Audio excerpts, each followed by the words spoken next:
ये क्लास हम अबुल कलाम आज़ाद के बारे में पढ़ रहे थे। आज़ाद की शैली में उत्तेजना और तेजस्विता थी, यानी जो आज़ाद थे उनका व्यवहार उत्तेजित था, काफ़ी ज़्यादा मतलब वो उत्तेजित होकर कार्य करते थे। तेजस्विता थी जो कि कभी कभी वह फारसी पृष्ठभूमि के कारण कुछ कठिन प्रतीत होती थी। जो फारसी थी उनकी जो पृष्ठभूमि के कारण वो मुश्किल होती थी। नए विचारों के लिए उन्होंने नई शब्दावली का प्रयोग किया और उर्दू भाषा जैसी आज है उसे यह रूप देने में उनका निश्चित योगदान दिया, यानी उर्दू भाषा को सरल बनाने में उनका काफ़ी ज़्यादा योगदान रहा। उसे यह रूप देने में उनका निश्चित योगदान तो था ही। उनमें मध्ययुगीन पंडिताओपन, 18वीं शताब्दी की तार्किकता और आधुनिक दृष्टिकोण का विचित्र मेल था, यानी इन चीज़ों का मेल उसके अंदर था। अलीगढ़ कॉलेज में सर सैयद खान से उनका संबंध रहा था, लेकिन अलीगढ़ कॉलेज की परंपरा अलग थी और राजनीतिक और सामाजिक दोनों दृष्टियों से वे रूढ़िवादी थे, यानी पुराने विचारों वाले। अपने विद्यार्थियों के सामने वे जो मुख्य लक्ष्य रखते थे वह था निचले दर्जे की सरकारी नौकरी में प्रवेश करना। उनका लक्ष्य सीधा सा ही होता था कि सबसे निम्न दर्जे की सरकारी नौकरी में उनको बस प्रवेश ही करना। इसके लिए सरकार समर्थक रवैया अनिवार्य था और राष्ट्रवाद और विद्रोह के लिए कोई गुंजाइश बिल्कुल भी नहीं थी उनके माइंड में। अलीगढ़ कॉलेज का समुदाय अब नए मुसलमान बुद्धिजीवियों का नेतृत्व कर रहा था, उनको आगे बढ़ाने का मतलब एक तरह से नेतृत्व कर रहा था, उनके आगे थे वो। और कभी कभी प्रकट रूप से पर अधिकतर पर्दे के पीछे से लगभग हर मुस्लिम आंदोलन को प्रभावित करता था।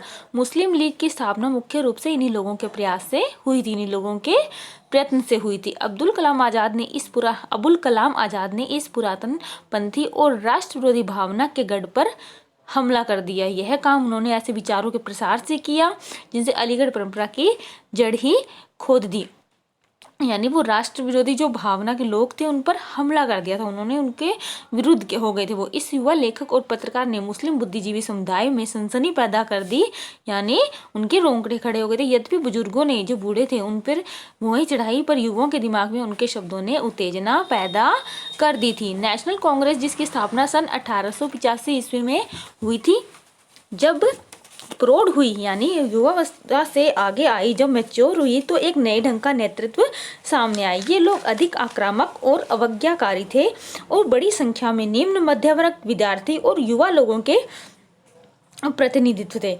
अब तिलक और गोखले के बारे में बता रहे हैं कि नेशनल कांग्रेस जिसकी 1885 में स्थापना हो गई थी, और जब ये मैच्योर हुई तो नए ढंग से इनका नेतृत्व करने वाला, आगे इनको चलाने वाला आगे सामने आए। ये लोग अधिक आक्रामक होते थे, काफ़ी ज़्यादा मतलब विरोधी भावना वाले होते थे और बड़ी संख्या में ये निम्न मध्य वर्ग थे, विद्यार्थी और युवा लोगों के प्रतिनिधि करते थे।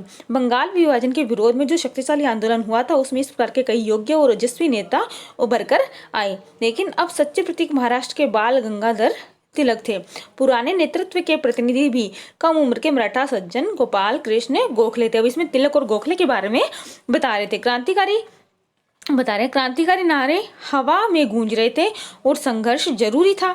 इस लड़ाई को बचाने के लिए कांग्रेस के बुजुर्ग नेता दादा भाई नौरोजी, जिन्हें राष्ट्रपिता समझा जाता था, अपने अवकाश प्राप्त जीवन में वे वापस लाए गया। नहीं, वो अवकाश प्राप्त हो चुके थे, रिटायर्ड हो, लेकिन उनको वापस लाया गया। बचाव थोड़े ही दिनों के लिए हुआ और 1907 में संघर्ष फिर हुआ उनके विरुद्ध, और जिसमें पुराने उदार दल की जीत हुई। एक दल था उदार दल, इनकी जीत हुई।